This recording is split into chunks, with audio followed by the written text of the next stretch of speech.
کوئی بھی مسئلہ درپیش ہے تو آدمی دعا کرے. یہ ایک دعا جو ہے وہ ایسی ہے کہ جو حضور نے صحابہ کہتے ہیں ہمیں ایسے سکھائی جیسے قرآن، یعنی اتنے اہتمام کے ساتھ وہ دعا سکھائی.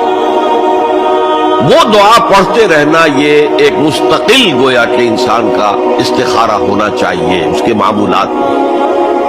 کوئی بھی مسئلہ درپیش ہے تو آدمی دعا کرے.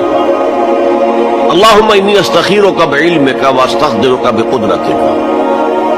اے اللہ میں تیرے علم سے خیر مانگتا ہوں اور تیری جو قدرت ہے اسی سے قدرت چاہتا ہوں کہ مجھے بھی کچھ طاقت حاصل ہو جائے.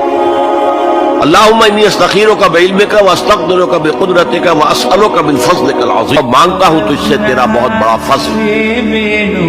اللہم ان کنت تعلم ان ھذا الامر خیر لی فی دینی ومعاشی وعاقبت امری. اے اللہ تیرے علم میں اگر یہ کام جو میں کرنے چلا ہوں یا یہ رشتہ جو ہم کو تجویز کر رہے ہیں اگر تیرے علم میں یہ ہے کہ یہ ہمارے لیے دین اور دنیا اور آخرت کے اعتبار سے بہتر ہے فقدر ہو لی تو وہ ہمارے لیے اس کو ہمارے لیے آسان کر دے، میسر کر دے. میسر ہو لی اسے ہمارے لیے آسان کر دے.